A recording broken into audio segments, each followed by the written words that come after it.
In today's lesson, we are going to be seeing if we can give an opinion about two characters. So we're going to look at Mr and Mrs Twit in a little bit more detail and see if we can give an opinion about what we think about them. So to be successful, we're going to see if we can share our opinion of a character. We're going to see if we can use evidence from a text to back up our opinion. We're going to write our opinion effectively in full sentences, and maybe as a challenge we'll see if we can use some conjunctions to effectively add detail to our opinion. So what I'm going to do now is I'm going to read you some extracts from the book The Twits. And in this book, the Twits decide to play some different pranks on each other. And afterwards, we're going to see if we can give our opinion about what we think of those characters based on those tricks that they play on one another. The first trick is called the trick of the glass eye. You can play a lot of tricks with a glass eye because you can take it out and pop it back in again any time you like. I bet your life Mrs Twit knew all the tricks. One morning, she took out her glass eye and dropped it into Mr Twit's mug of beer when he wasn't looking. Mr Twit sat there drinking the beer slowly. The froth made a white ring on the hairs around his mouth. He wiped the white froth onto his sleeve and wiped his sleeve onto his trousers. "You're plotting something," Mrs Twit said, keeping her back turned so that he wouldn't see that she had taken out her glass eye. "Whenever you go all quiet like that, I know very well you're plotting something." Mrs Twit was right. Mr Twit was plotting away like mad. He was trying to think up a really nasty trick he could play on his wife that day. "You'd better be careful," Mrs Twit said, "because when I see you starting to plot, I watch you like a wombat." "Oh, do shut up, you old hag," Mr Twit said.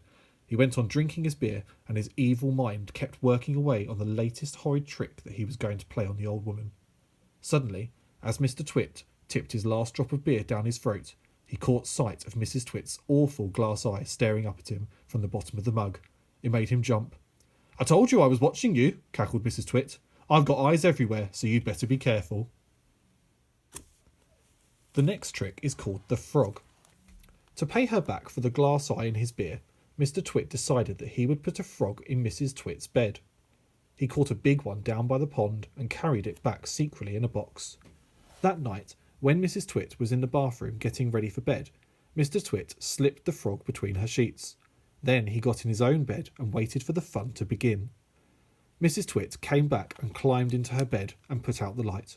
She lay there in the dark, scratching her tummy. Her tummy was itching. Dirty old hags like her always have itchy tummies. Then, all at once, she felt something cold and slimy crawling all over her feet. She screamed. "What's the matter with you?" Mr Twit said. "Help!" screamed Mrs Twit, bouncing about. "There's something in my bed." "I'll bet it's that giant skillywiggler I saw on the floor just now," Mr Twit said.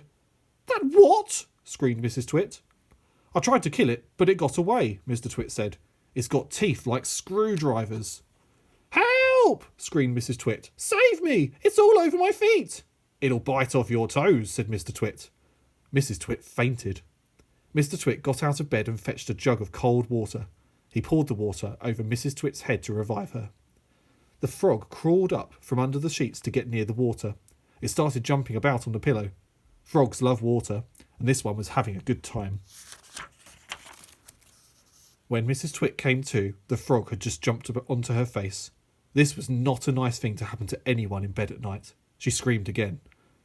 "By golly, it is a giant skillywiggler," Mr Twit said. "It'll bite off your nose." Mrs Twit leapt out of bed and flew downstairs and spent the night on the sofa. The frog went to sleep on her pillow. The next one is my favourite, the Wormy Spaghetti. The next day, to pay Mr Twit back for the frog trick, Mrs Twit sneaked out into the garden and dug up some worms. She chose big long ones and put them in a tin and carried the tin back to her house under her apron. At 1 o'clock, she cooked spaghetti for lunch, and she mixed the worms in with the spaghetti, but only on her husband's plate. The worms didn't show because everything was covered with tomato sauce and sprinkled with cheese. "Hey, my spaghetti's moving," cried Mr Twit, poking it around on his fork. "It's a new kind," Mrs Twit said, taking a mouthful from her own plate, which of course had no worms. "It's called squiggly spaghetti. It's delicious. Eat it up while it's nice and hot." Mr Twit started eating, twisting the long tomato-covered strings around his fork and shoveling them into his mouth.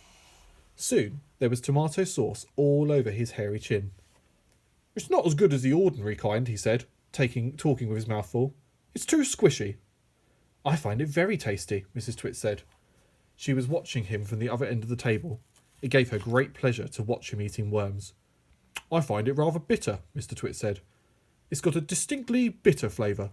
Buy the other kind next time." Mrs. Twit waited until Mr. Twit had eaten the whole plateful. Then she said, "You want to know why your spaghetti was squishy?" Mr. Twit wiped the tomato sauce from his beard with the corner of the tablecloth. "Why?" he said. "And why it had a nasty bitter taste?" "Why?" he said. "Because it was worms," cried Mrs. Twit, clapping her hands and stamping her feet on the floor and rocking with horrible laughter. The last story we're going to read about together is The Funny Walking Stick. To pay Mrs. Twit back for the worms in his spaghetti, Mr. Twit thought up a really clever, nasty trick. One night, when the old woman was asleep, he crept out of his bed and took her walking stick downstairs to his work shed. There, he stuck a tiny round piece of wood, no thicker than a penny, onto the bottom of the stick. This made the stick longer, but the difference was so small, the next morning Mrs. Twit didn't notice it. The following night, Mr. Twit stuck on another tiny piece of wood. Every night, he crept downstairs and added an extra tiny thickness of wood to the end of the walking stick. He did it very neatly so that the extra bits looked like part of an old stick. Gradually, but oh so gradually, Mrs. Twit's walking stick was getting longer and longer. Now, when something is growing very slowly, it's almost impossible to notice it happening. You yourself, for example, are actually growing taller every day that goes by, but you wouldn't think it, would you? It's happening so slowly, you can't even notice it from one week to the next. It was the same with Mrs. Twit's walking stick. It was all so slow and gradual that she didn't notice how long it was getting, even when it was halfway up to her shoulder. "That stick's getting too long for you," Mr. Twit said to her one day. "Why, so it is," Mrs. Twit said, looking at the stick. "I've had a feeling there was something wrong, but I couldn't for the life of me work out what it was." "There's something wrong, all right," Mr. Twit said, beginning to enjoy himself. "What can have happened?" Mrs. Twit said, staring at her old walking stick. "It must suddenly have grown longer." "Don't be a fool," Mr. Twit said. "How can a walking stick possibly grow longer? It's made of dead wood, isn't it? Dead wood can't grow." "Then what on earth has happened?" cried Mrs. Twit. "It's not the stick, it's you," said Mr. Twit, grinning horribly. "It's you that's getting shorter. I've been noticing it for some time now." "That's not true," cried Mrs. Twit. "You're shrinking, woman," said Mr. Twit. "It's not possible." "Oh, yes, it jolly well is," said Mr. Twit. "You're shrinking fast. You're shrinking dangerously fast. Why, you must have shrunk at least a foot in the last few days." "Never," she cried. "Of course you are. Take a look at your stick, you old goat, and you see how much you shrunk in comparison. You've got the shrinks, that's what you've got. But you've got the dreaded shrinks." Mrs. Twit began to feel so trembly that she had to sit down. I hope that you enjoyed those stories about Mr and Mrs Twit. My personal favourite one is the one about the wormy spaghetti. It's very funny.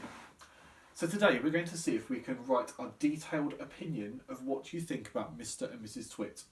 I wonder if you could use conjunctions and evidence from the story to back up what you think about the characters. Now obviously you can go back and you can review the stories again if you want to remember some ideas, and I've also put on the board for you a word bank of different words that you could use to explain your opinion and then back it up with what we learned about from the text. Once you've done that, I'd like to come back to this video and have a look at the self-assessment at the end. So today our objective was to write an opinion, and to be successful there was lots of things we could have done, but maybe we need to work on some things as our next step. So were you able to share your opinion? I'm hoping the answer to that is yes, but if not, that could be your next step today. Did you back up your opinion with evidence? If not, that could be your next step. Is your next step to write your opinion effectively in a full sentence? Have a read back of what you've written. If it doesn't make complete sense, maybe you could go back and change that now, and that could be your next step to do in the future. And did you use conjunctions to effectively add detail? If not, maybe that could be your next step as well. Have a think about your presentation and your effort in today's writing. How do you think you did? And as usual, I'd love to see some of your work on DB Primary. So feel free to take photos of your work and upload them, or you can copy and paste what you've written and put it on your DB Primary blog. I'd be really looking forward to see some fantastic work from you, and hopefully I'll be able to comment on some of it.